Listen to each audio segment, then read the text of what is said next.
Have you ever left a stadium filled with 1,000 people, your ears still ringing from the thundering applause and the powerful voice of a man on a stage who promised you the world? He told you that you are capable of anything, that the past is a myth, and that the future is yours for the taking. And for a few glorious hours, maybe even a couple of days, you believe it. You feel electric. You write down your goals in a brand new leather notebook. You set your alarm for 5 a.m. You tell the world that this time everything is going to be different.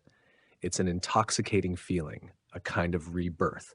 You feel transcendent, unstoppable, as if the very universe itself has finally aligned for you, and all you have to do is take your rightful place on its throne. But then a subtle whisper begins, a faint tremor that you can't quite place. The fire starts to fade, the alarm goes off, and you hit snooze. You skip the morning journal entry, that meticulously crafted to-do list you made in a burst of pure, unadulterated inspiration now feels like a prison. And before you know it, you're back where you started.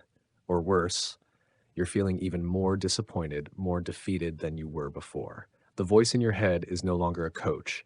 It's a cold, merciless critic. It hisses. See, you're just lazy. You're not disciplined. You're not like them. But what if that voice is lying? What if the problem isn't that you are broken or weak or unworthy of change? What if the real issue is that you've been emotionally hijacked, pulled into a dopamine high that was never meant to last, an artificial surge of motivation without any roots in your inner life? This is what I call the self-help crash. It's the silent epidemic of our time, a brutal calm-down that no one in the motivational industry ever talks about because it doesn't sell books or seminars. What's really happening is something far more sinister. That high-energy guru-style content activates the reward centers of your brain. It gives you a neurochemical hit, not unlike sugar or a short burst of social media validation. You feel temporarily elevated, but then your brain does what it always does after a dopamine spike. It crashes, and in that low, instead of recognizing the pattern, you blame yourself. You assume the failure is personal, but it isn't.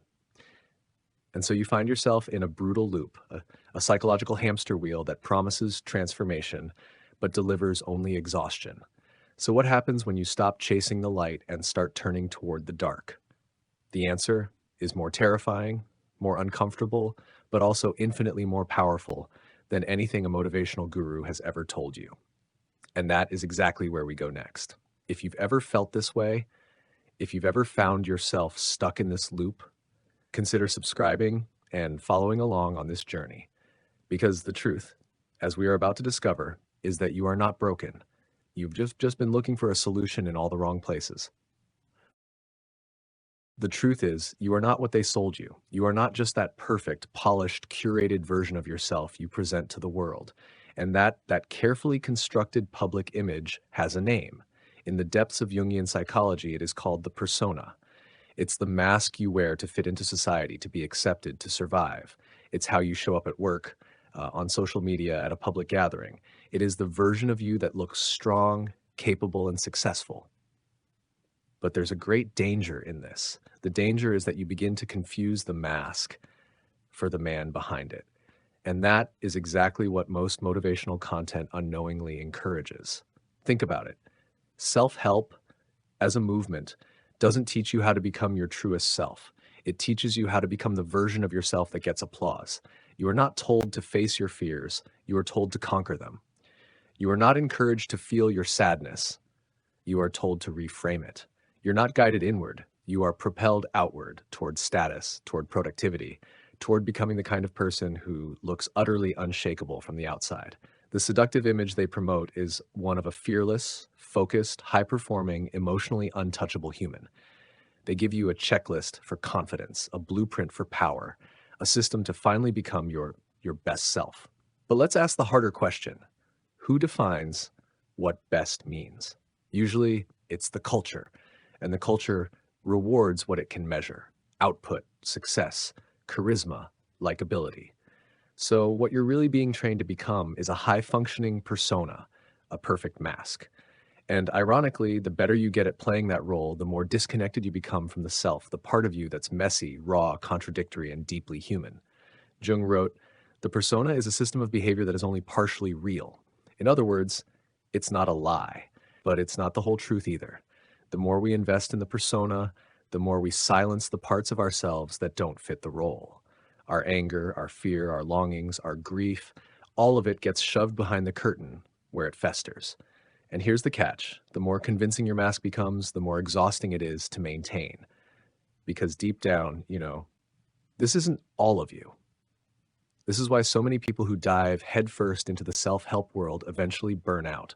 They build a polished version of themselves, but it is fragile. It is not rooted in the truth of who they are.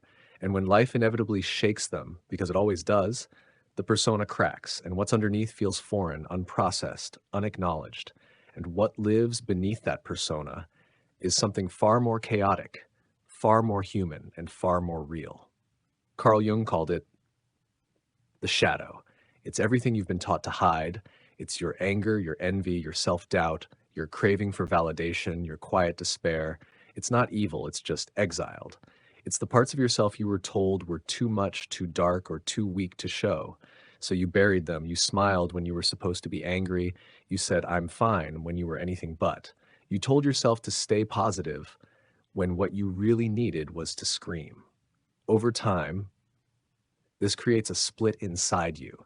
The acceptable parts go out into the world wearing a smile, while the rest gets locked away in the dark, festering, growing, waiting. And here's the dangerous part. The more you suppress your shadow, the more power it gains. The motivational culture, for all its glittering optimism, doesn't help here. In fact, it often makes things worse. You're told to reframe your pain, to find the lesson, to vibrate higher. You're taught that everything negative is a mindset problem, that sadness is just a lack of gratitude, that anger is just misplaced energy, that fear is just resistance to growth. But what if that's not true? What if your shadow isn't something to be transcended, but something to be integrated? What if it's not a weakness, but a signal, a part of you that's been screaming to be heard? Ignoring it doesn't make it disappear. In fact, the more you run from it, the more it sabotages you. It shows up in your procrastination, in your addictions, in your toxic relationships, and in that quiet, gnawing anxiety. It shows up in the emptiness you feel after the high of a new habit wears off. It shows up in that voice that whispers, "This isn't working," even when you're doing everything the gurus told you to do. This is the inner rebellion. This is the shadow's revenge. If you've ever felt this way, if you've ever felt burned out by self-improvement, consider subscribing and share your experiences below if this resonates with you. We're all on this journey together. So what happens when you finally break the loop? When you stop trying to fix yourself and start listening to what your inner life has been whispering all along, that's when something profound begins. A shift, not toward perfection, but toward wholeness. Not toward becoming someone better, but someone truer. This is what Carl Jung called individuation. Individuation isn't about self-improvement. It's not about goals, hacks, or becoming the best version of yourself. In fact, it's the opposite. It's about becoming the version of yourself that you've always been, underneath the masks, the roles, the projections. It's the long, often uncomfortable process of integrating the persona, the ego, and the shadow, so that for the first time you stop performing your identity and start embodying it. This process doesn't happen on a stage. It doesn't happen in a seminar room filled with applause. It happens in silence, in solitude, in the quiet hours when you're finally honest with yourself. It doesn't look like success. It looks like sitting with your grief, confronting your fears, owning your anger. It's the moment you stop trying to be good and start trying to be real. And here's the hard truth. No guru can walk that path for you. No checklist can substitute for it. There's no shortcut, no guaranteed outcome, because individuation is not about getting somewhere. It's about coming home to what's already inside you. Jung understood this.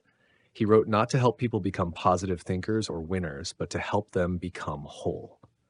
He believed that real transformation begins the moment you stop running from your darkness and start integrating it into your story.